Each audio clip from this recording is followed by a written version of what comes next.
This is Ty West, director of House of the Devil and the Innkeepers, and you're listening to the House of Horror podcast. Who makes are you heavily involved with your posters? Because Pretty your much. posters are awesome.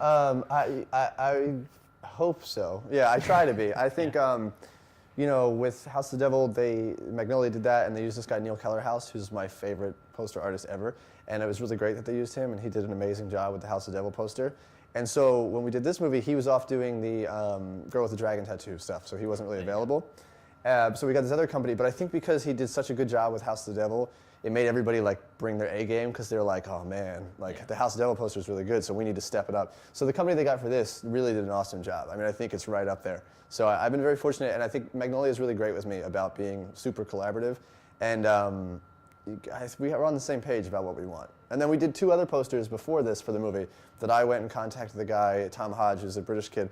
His website's The Dude Designs, and he illustrated 2 posters for us that were for lack of a better term, kind of 80s illustrated vibes. So I think that the artwork is an extension of the movie, so it's important to me to have cool artwork that, gets you psyched. Yeah, it totally screams classic. Automatically, you look at that and you're like, you're in for something special. Yeah. That's the goal. So how'd you get into the film business? Did you go to film school or anything like that? I did. I went to the School of Visual Arts here in New York City, and I met this guy, Larry Fessenden, through a teacher, and we got along very well, and he's a filmmaker, and he was looking at producing some movies, and he kind of basically said, if the only thing stopping you from making movies is money, what if I gave you a little bit of money? And I was like, yeah. And then so he gave me $50,000, and we made the Roost, and then we ended up selling that, and it worked out, and I got a little bit of attention from it, and I've just been sort of trying to keep the snowball rolling ever since. Yeah. Yeah, that's great. Were you always involved with the same people, from the Roost all the way into Triggerman, and then it slowly trickled out? Yeah, do you feel like you're getting more more and more money, in terms the of budgets budget are certainly. I mean, look, the Roost was $50,000. I probably went closer to 100 by the time it was done in theaters, paying for other just random stuff. But the Triggerman was $15,000, which probably got closer to 25 by the time it was all done. And then I got the Cabin Fever thing, which turned into a debacle, but that was $3.5 million, and that was a big step up. Yeah. And then that didn't work out so well. And then when I did House of the Devil, that was $900,000. So it was much less than Cabin Fever, but it was tremendously more than those other 2 movies. So I could still kind of pull off what I wanted to pull off. And then The Innkeepers was just a little less than that. So. And you shot that super fast, right? Yeah, we had 8 days of prep and 17 days to shoot it. Crazy. Yeah, it was. So you were only on location, right? Am I not right? 2 weeks? No, it would have been probably a month. Right, so you were shooting for a straight month. Well, yeah, I mean, it's in those 17 days, a couple days were days off, but yeah, it wasn't much room. I mean, we couldn't have been there for longer than low 20s days, but 17 days to shoot a movie is pretty gnarly. Yeah, that's pretty Yeah, I mean, it's a conservative schedule would be 6 weeks of prep and 25 days of shooting, and we had 8 days of prep and 17 days of shooting, so it was tough. But actually, it went really well. We finished early every day. It was a miraculous shoot that it just went okay. Well, you had such a small little. The movie feels intimate. So you had a small little. Plus, by this time, I had worked with the same people so many times that we have a very good shorthand. So, people that had worked all the way with me from the Roost, or in the last 3 movies as well. I've weeded out all the people that I don't like, and I've kind of narrowed it down to people I like to work with, and that makes it go a lot faster. Yeah. What was the movie that inspired? You were like, I want to become a filmmaker. The movie, or if you can narrow it down to one. I don't know if there's a movie that made me want to be a filmmaker. The movie that made it accessible, where I thought I could do this, was Bad Taste by Peter Jackson. That was the first movie that I looked at and I went oh, I can kind of see how he does it. Before that, if I, watched Raiders of the Lost Ark or something, it was I couldn't. It was so foreign and so made by someone else somewhere that I couldn't wrap my head around it. And then when I watched Bad Taste, I could kind of tell oh, he just put the camera on a car. Or oh, they're just standing on this thing, and that's how they did it. And sort of as soon as I could be able to figure out how it was done, it was kind of if someone does a magic trick and it's amazing, but then if you stood behind them and watched them do it and they just hold it in their hand, and you're that's all it is? There's kind of that moment for me where I went huh. So all I have to do is practice hiding it, and that's it. So I think Bad Taste was a pivotal movie in that regards. Is it more of an, because I've never seen Bad Taste, is it more of like an indie feel to it? Or is it like It's just super low budget. He filmed it on the budget, yeah. weekends for like 4 years with his friends, and it's really gross and a silly movie. Yeah. And it's like really rough around the edges, but you can see the talent like coming through. Yeah. And it's, I don't know, that was an inspiring movie. Yeah. What's your favorite remake, horror-wise? Have you seen any remakes in the past years and been like, wow, that's actually pretty good, if not better than the original? I don't know. I don't know necessarily better than the original. Well, just good, maybe. Yeah. I don't know. I mean, I'm trying to Do you think see of a lot of them? not all You the don't strike time. me I, as like, I yeah. catch up with them eventually. But like, well, like, what is one that everyone seems to think is good? Like Hills Have Eyes remake. That was fine. Yeah. Yeah. Yeah. Yeah, I should say I like that because Sarah's in it. Sarah. But you know, when I watched it, I was just watching for Sarah, so I wasn't even paying attention to the movie. I remember the ending being a little silly, but it had a cool trailer for sure. Yeah, I remember that one was fine. I mean, it's weird. The remakes, it's like they're just like really competently made. It's just like that's a good remake is when it's just like, oh, this wasn't bad, you know. But Yeah. I don't get that excited about that. You know what I mean? Like I don't go, yeah, it wasn't bad, and those movies weren't bad, but they just feel like. Just like stylistically, pretty good. You know, they don't feel like there's too much more to them. Well, did you? No, The Ring is good. The Ring was a really good remake. Yeah. I have to disagree with you there. But did you see the original? You saw the Yes, original? they're both good, but I think Both The Ring good. remake is totally fine. Okay. Yeah, I thought that was a good movie. Okay. Who are some of your favorite actors since we're on the topic of actors? You talked about Sarah. Sarah is great. I love Tom Cruise, which sounds like I'm joking, but I'm not. I think he's amazing. Kelly McGillis told me some good Tom Cruise stories from Top Gun. It was awesome. I don't know. You know, you go through kind of phases, I suppose. I don't know. But who is someone you want to work with? I'd love to work with Tom Cruise, but you know, I'm trying to think. What did I see recently that I thought was good? I'm kind of catching up on all the movies now. Yeah. Like all the sort of awardsy movies. I really like Moneyball. I'm Yeah. sure Brad Pitt would be cool to make a movie with. Yeah. I think movie stars are interesting because they're so intrinsically watchable, and everybody wants to see movies with them. So like when movies are like when someone like Brad Pitt or Matt Damon or George Clooney goes to be in a movie, it's like they're using whatever clout that they've got to like vouch for this movie, and Yeah. I think that's really cool. Like so, I think it's cool when Clooney does something like The Descendants or he does The American, and it's like he sees a movie like Control and goes, I want to work with that guy, and that's a guy who would get bullied, but Clooney's like, I got you, and you go and make this like own borderline art movie out of The American, and it's great, and it's like it only gets done because of that, and I think that's cool because that's a sign of like the sort of like lifestyle of filmmaking or the culture of filmmaking. And you know, if you become that famous, you do have a lot of power. And I think you know it's cool to see people use that. You know, it's cool to see Brad Pitt be in a Quentin Tarantino movie. It's cool to see him be in Moneyball. You know, I think it's interesting when they do good work that way. Did you see MI4? Not yet, but I bet it's great. Yeah, you're gonna like. Yeah. Because you love Tom Cruise. I do. Yeah. It's like I've been traveling, and I'd like to see it in IMAX. So Yeah, see it in yeah, IMAX. I'll get to it.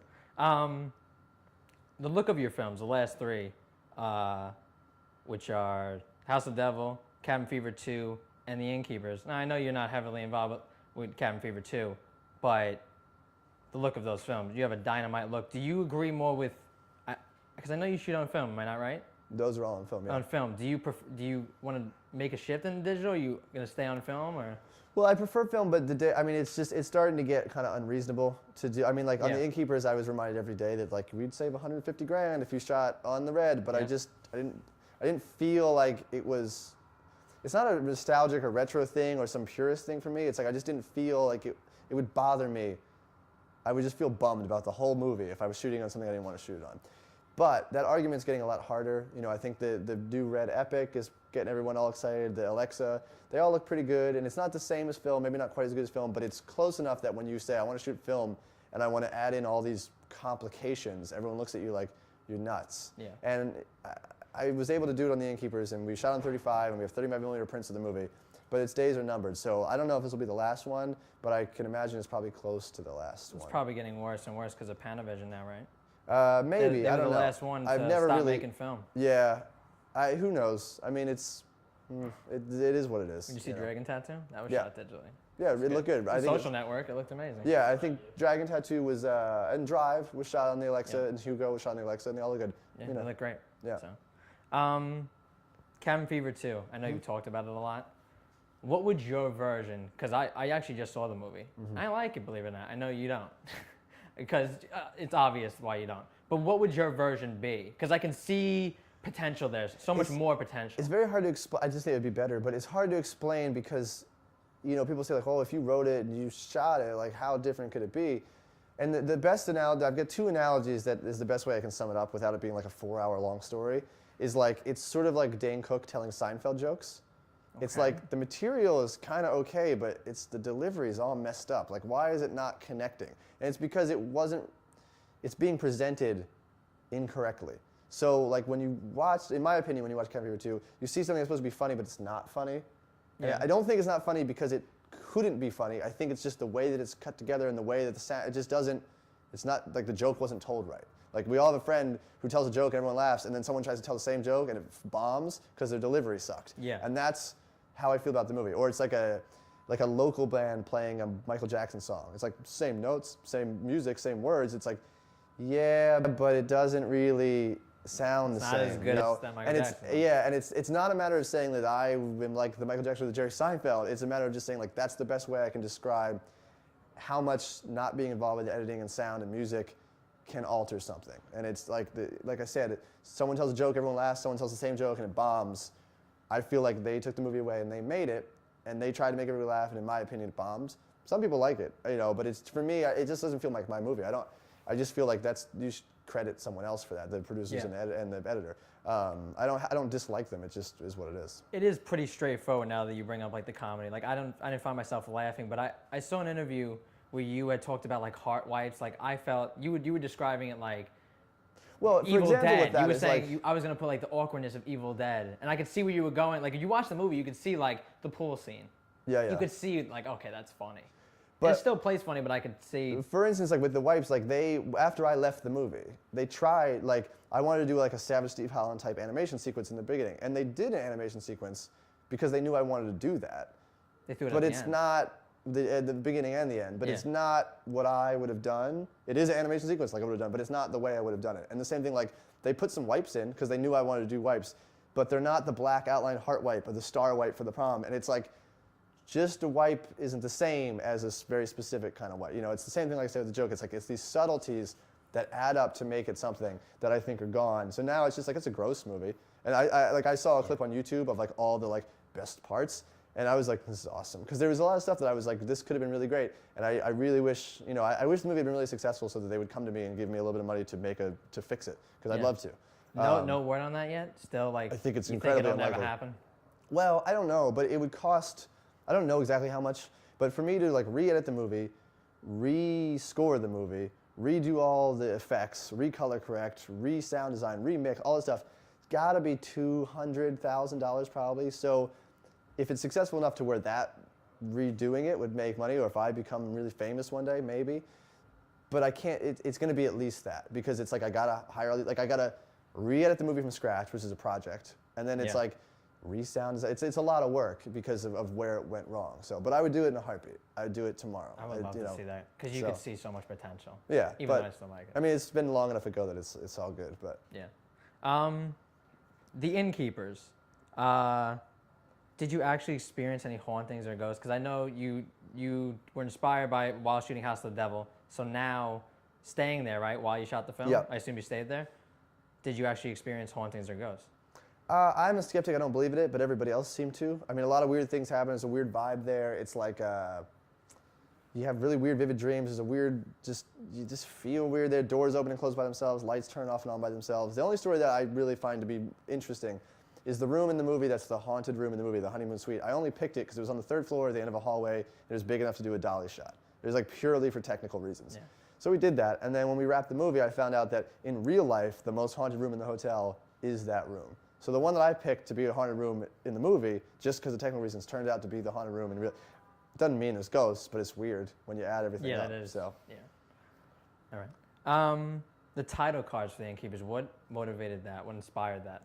I like title sequences. Because I like things that get you in the vibe as like a primer for the movie. I love a good set the tone of getting settled and feeling what it's going to be like. And I think not only was it a chance to kind of display musically the tone of the movie and build in the way the movie builds, as it was also a way to show the history of this hotel over time.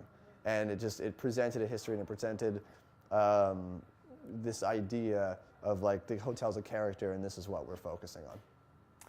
Do you find with less characters, because specifically, I think House of Devil is a perfect film because you zone in on the one person.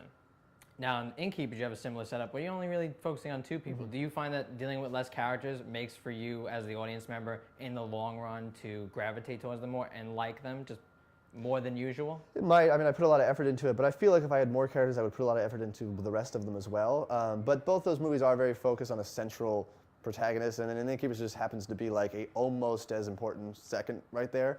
I just put a lot of effort into hopefully making interesting people to pay attention to. You know, it's like my style, of course, is to like hold a lot of the horror off or build suspense, and I don't necessarily you know, kill a lot of people or give away the good. That's not really my style. Yeah. So my style is more like let's make something really watchable and relatable. So when it becomes a horror movie, it's affecting. Yeah, like you had said, the moment where Sarah bangs her head in that movie is like such a surreal moment where it's like you're almost watching Superbad, Right. and then it becomes a horror Yeah, movie. yeah. So it plays genuine. Yeah. Yeah. VHS. Sure. What can you tell us about your involvement in it, and just anything at all? It's not too much to say. It's going to be at Sundance in a couple weeks. It's a horror anthology. Bunch of filmmakers made different segments. How many? There's a lot. I mean, it's like 5, but there's. And you're one of them? I am one of them. And I have a section in the movie. Yeah. So, you know, more They all on that connect, soon. or? More or less, yeah. Yeah. I met the segments, maybe not directly connected. Some of them are, but it's more like on a whole, it makes sense. You know, Okay. it's one of those things. It's like there's so many people involved that I don't know what to say about it. You know, it's like So you just did your part. I did my part. I know the people who did the other parts. I think it's going to work out well, and I'm looking forward to seeing it. I've seen little bits of it. I just haven't seen the whole thing all done, but I think it'll be interesting to see. I'm looking forward to going to Sundance. What's the status on ABCs of Death while we're on here? I'm done my part. You done? You know, yeah, I don't know when the movie comes out or anything like that, but the same thing is like with VHS. It's like a bunch of good people making stuff. We all kind of know what each other's doing, but we're all on our own doing it. I did mine, turned it in. People seem that's it. good, yeah, and I look forward to. You haven't seen a full product of either one yet? No, I've seen nothing of ABC's, but I've seen most, like an early rough cut. I've seen most. Yeah. I know enough about VHS, but I haven't seen. I think next week they're going to show us like the final version. Okay. Last question. What direction are you heading in after like VHS and ABCs? Are you gonna stay with horror, or or would you like to peel off into other genres? Or I would like that? to, but I got a few more horror movies in me before I'm done. That's great So. news. That's amazing. All right. All right, thanks guys. I appreciate it. it. Thank you.